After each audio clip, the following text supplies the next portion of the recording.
Hi, I'm John Anthony Smith, Chief Listening Officer of Conversant Group. I'm here today with Julie Davis. And I am the Director of Instructional Technology and Innovation at Chattanooga Christian School. Well, here's what I can tell you. The STEAM program at CCS probably wouldn't, well, I have no doubt, would not exist if it hadn't been for the fact that Conversant Group reached out to us and said, hey, we want this for our students and we want to help you guys with that. I think personally, as someone who's in instructional technology and someone over the STEAM program, I've seen it really develop an innovator's mindset that didn't exist before.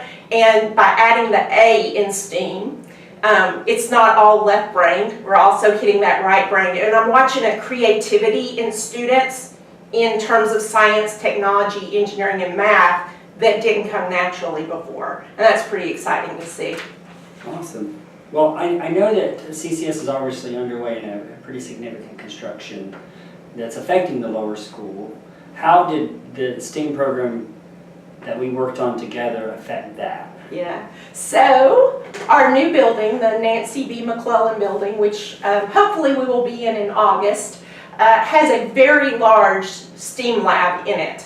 Right now we're working out of the classrooms with the teachers, and what that's going to allow us to do is the students can come into this large lab and we can continue to have some ongoing projects, whereas right now it feels very, you know, we've got to finish this up because we don't have any room to store anything. We're just out of space.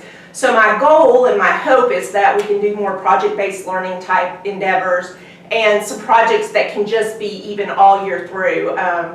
We might raise some trout.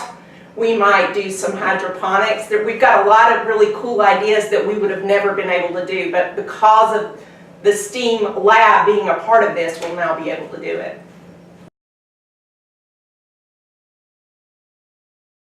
You know, I've seen in my personal experience, and you and I have talked about it a lot, obviously I was blessed at a very young age to be around a lot of influential people. Right? I mean, my uncle was one. Obviously, I got to work very young in the real business world. Right. At, I think roughly 14 years old. Obviously, I was working in an IT department. Sure. Which, you know, in 1994, that was at the dawn of the internet, right? So that obviously affected me. Right. And so my hope with as you know, with these investments in CCS was really to develop a business partnership where we could contribute to putting experience and knowledge in action, right? Giving children experiences such as mine, as I often say, creating dots, yes. Right? So I think kids need enough dots that they can ultimately connect them at some point in their lives to orchestrate who God intended them to be. I remember the first time you and I met and you said the word, I want them to have experiences, and I thought, I could have said that. Like, I could have looked at you and said, here's what I want. And I remember thinking, he gets it. He gets the fact that kids by the age of 12 have already decided, to some extent, what they want to do with their life. Yeah, it's unfortunate because, you know, I've been working in lower income communities at church for many, many years, and I have seen that there seems to be a trend, especially amongst lower income communities, that students are not getting experiences. I mean, they don't understand what I take for granted. Simple experiences Sure. that I take for granted, and it's sad. It's really sad. And my hope, at least in this program, and I would like to get more businesses involved, is to continue to grow the understanding and the importance of providing experiences. Do you think education can make a difference in that? Like, you're dealing with a lot of low poverty issues.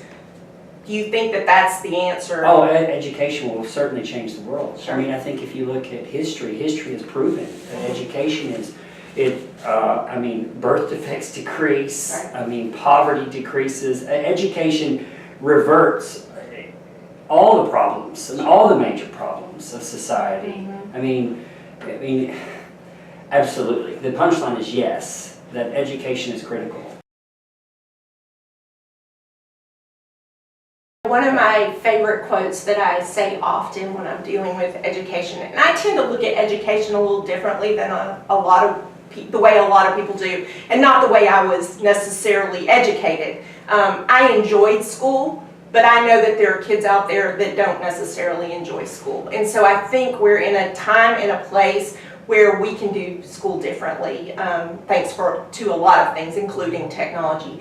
But my favorite quote is, and I'm going to read it to you so I don't mess it up, "Education is not a filling of a pail, but the lighting of a fire," by W.B. Yeats. And that just resonates with me so strongly. If we can create lifelong learners that want to continue that for the rest of their lives, where they are inquisitive and want to keep growing, then this STEAM program, this is my goal, to grow them into people, even if they don't end up going into STEAM jobs, but to be lifelong learners. Yeah, I don't know that, as a child, I always, very young, I knew that computer science was my thing. But, I was also the kid that wanted to be an astronaut, I wanted to be a doctor, I wanted to do engineering. I always wanted to do something, I'm still that way. Yeah. At some point, though, I had to make a decision about what to do. But I think that the punchline is that every